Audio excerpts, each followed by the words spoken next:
sometimes you get to realize that too much of anything is always bad. They used to tell us in primary. And this particular on-ground discussion is basically taking us through the disorganization in most of the markets across the capital. If you're to look at some of the situations following the presidential guidelines on how markets should be operating in Kampala, you get to realize there are quite a number of vendors and traders who own multiple stalls in various markets. And to make matters worse, some of them do not use other stalls, limiting the others who would potentially put up something or open up another set of business in the market with no option. So with the directive, we get to understand how can we at least clearly have transparency when it comes to operating businesses in various markets, so that the wananchi who are operating from most of these markets can have some breathing space to operate freely in these markets, and those without stalls can easily get a stall to operate in various markets across the CBD. Barija Andrew, on ground.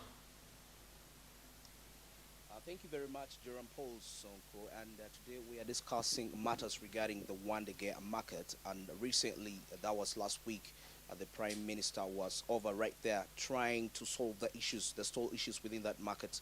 And of course, we want to understand today what is the presidential directive regarding that particular market, and also the most important aspect, looking at KCCA's position in terms of handling such disputes regarding stall issues. And with me on set, of course, I'm going to get in touch with the manager, commercial services, Kampala City Council Authority. That's Mr. Bukenya, as we are going to share insight regarding what's transpiring on ground, and of course, with the intention to give hope to the vendors in that market that everything will be getting back to normal as soon as possible. Mr. Bukenya, nice to have you on the show. Thank you so much, Andrew. Good morning, viewers. My name is Bukenya Henry, Manager Commercial Services here at KCCA. Regarding the issue that you're talking about, one thing I want you to know first of all is that there is a presidential directive. There is a presidential directive where President is concerned about mismanagement of the market, Wandegeya. And in his directive, he's directing actually the Minister of Kampala to ensure that it is KCCA technical staff that are fully in charge of managing and administering the market, Wandegeya market. So what we are doing today is implementing the directive. So our work is to implement what the President has directed on Wandegeya market. Of course, we have already started the implementation process, and we have already deployed our technical team. It's already in charge. We have our supervisor markets who is directly supervising that team. But now regarding allocation of these facilities, of course we are aware.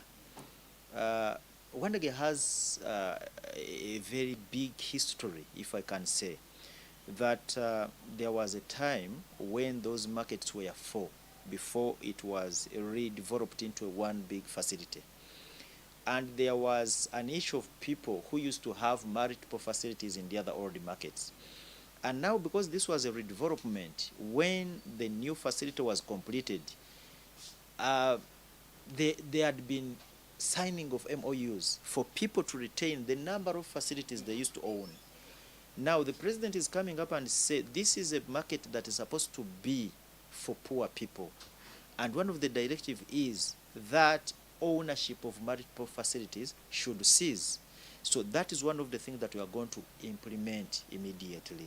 So we are saying if Bukenya had maybe 7, 6, whichever number of facilities in Wandegeya, that has ceased. And we are saying, according to the new directive, that whoever has been subletting from those so-called landlords, that is ceasing with immediate effect.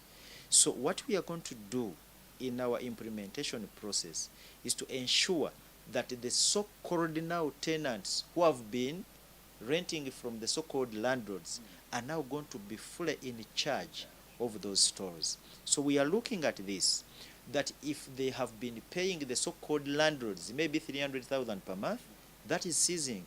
They will only be required to pay the rates that were set up by KCCA. So in essence, they will be able to save, because the President's mind is focusing on this person that is vulnerable in terms of business, so that he's able to build him or herself to the level that is able to sustain him or herself and his family. And that's what we are looking at, which is a very good thing, because at the end of the day, this person is able to save something, and then the market will now become viable. Because we have been having an issue where people were having lockups, but they are locked, but they have been paying KCCA, and then you do not have any legal backup that can help you to deal with this person. He's paying you, but the lockup is locked. But out there are people who want to operate in it. So that is also seizing.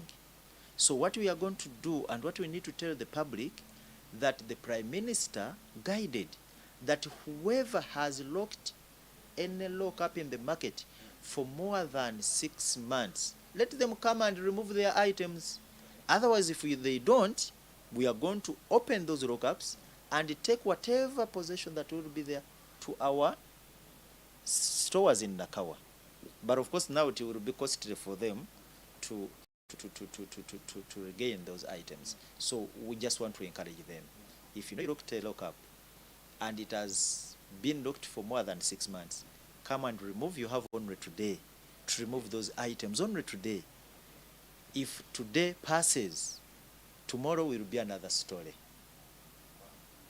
So, Mr. Wandegeya, maybe a brief.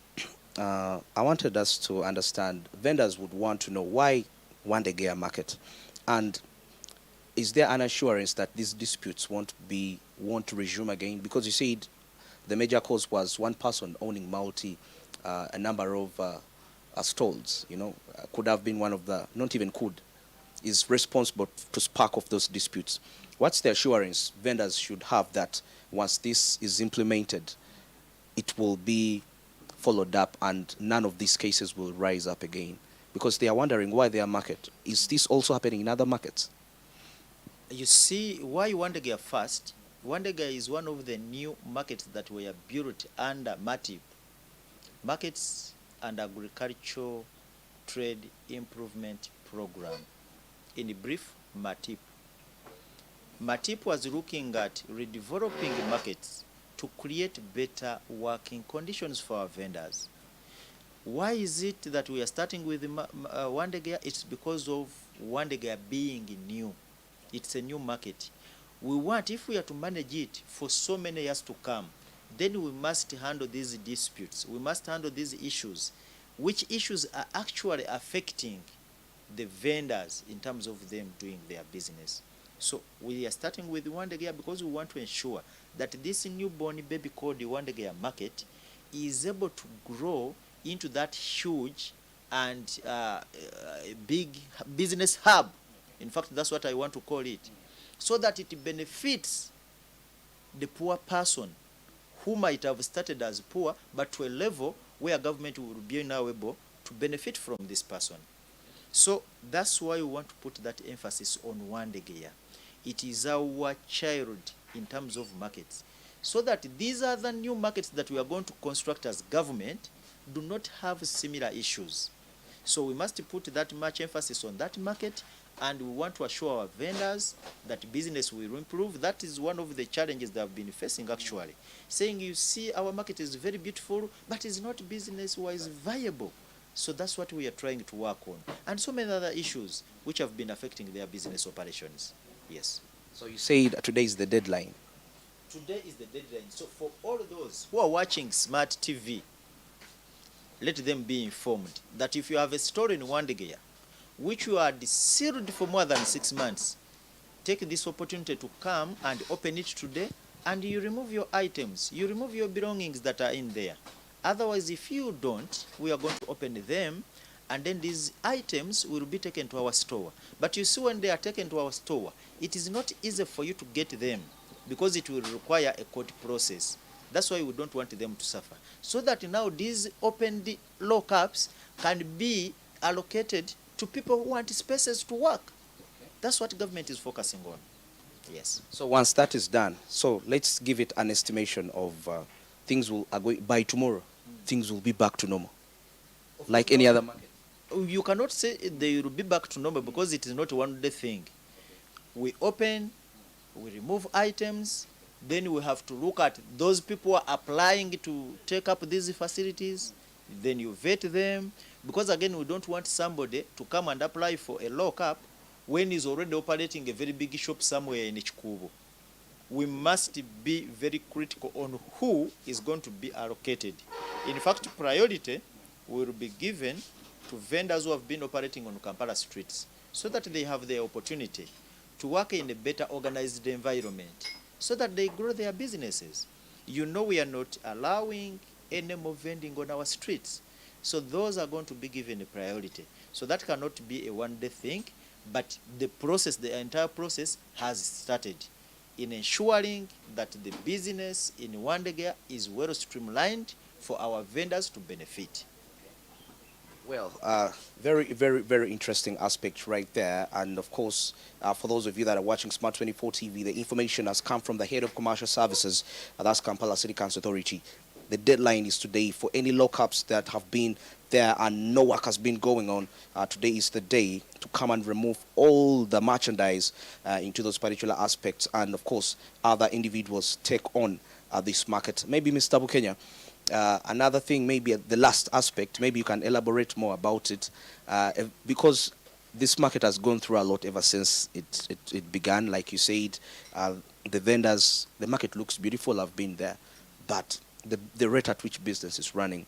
So besides the technical staff being on ground to execute the presidential directive regarding that market, what other plans has Kampala City Council Authority? Let's talk about 10-year plans you have for that market to ensure its sustainability and to ensure that it gets to the level of the markets which are already established, which have been there before it. Those long-term strategic plans, if any, there which have been implemented. Thank you so much, Andrew. What we are looking at, what we are doing today, we are setting a foundation for our long-term sustainability of this market. So that's why we are doing it today, to ensure that if this market is meant for poor people, the people that could not afford a space in, say, an arcade in the city, so that is starting today. In fact, it's not starting today. It started last week on Friday when the Right Honorable Prime Minister visited the market to inform vendors of the presidential directives. So that's when it started. So whatever we are doing today, the process that we are going to go through in streamlining the operations of this market are the ones that give us the foundation to look at the future 10, 15, 20 years to come for this market. Because once we put things right today, this market will be able to operate for many of those years. Of course, there are so many things that we are looking at, including creating more access to the market. Because you see, when you reach a Wandegeya market, it seems to have access on the upper floors inclined on one side. And we want to come up with plans to see how best we can create more access so that a customer of this market from around that market can be able to access whichever floor items are being sold than having access, say, staircases on one side. That has also somehow affected the business in this market. So these are some of the plans that we want to implement so that we really make this market viable for our people to work in. Thank you so much, Mr. Bukenya, for that very insight. Yes, and today we are discussing issues concerning, of course, Wandegeya market. And Mr. Bukenya, head of commercial services, Kampala City Council Authority, has clarified. Definitely, I cannot add anything to what he said. You've heard the policies and the plans for this particular market. So as a vendor out there in that particular market, and also somebody who's not yet a vendor but you're really aspiring to be one and probably thought about Wandegeya, this is a window of opportunity for you in such a time, in such a season, when such policies are being implemented. The presidential directive regarding that market is being put into force. This is Smart Means Business on Ground. I'm Andrew Barije, and back to studio with Joram Paul Sonko. Okay, and quite a number of reasons as to why someone would operate for stalls six stalls. Sometimes you realize, we all tell people, motivation speakers will tell you, you can't have one source of income. So if you have six sources of income, regardless of whether it's in the same place, you can continue doing so. But also, giving room for others to operate is a humanitarian cause. That is something that we can as well be helpful, be kind, be merciful to help others without creating an environment that does not support others to grow and develop. As we continue to drive business, ours is to make sure that you as an individual is growing across the East African Community Bloc.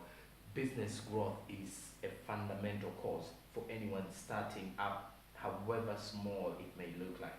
You always want to see it expanding, you always want to see it grow, you always want to have a customer base or clientele base that is actually growing every other day that passes by. You always want to see money coming into your business, because the more you expand, the more the money comes in, and the more you are apparently going to be having a successful story to tell about how your business is varying. Well, besides that, as we're coming to the end of the Smart Mix Business today, Wednesday 9th of November 2022, a few days away to at least say goodbye to the year 2022. Please do follow us on our social media platforms. We've got Twitter, Facebook and Instagram, Smart24 TV. The Instagram part of it is Smart24_TV. And then on Facebook is Smart24 TV Official. Twitter, Smart24 TV, LinkedIn, Smart24, and our YouTube channel, Smart24 TV Live. Please do remember to subscribe just in case you missed any program or you want to have a recap of an interview or a business story that you definitely wanted to have more glimpse about. You definitely have to get it on our YouTube channel. Then our website for all the international stories and local stories making headlines from the world of business is www.smart24.tv. From there, you can as well hit me up on my social media handles, Twitter, Facebook, and Instagram at Jerome Sonko. Let's discuss business, social life, and all aspects that come to the life that we are living in this world.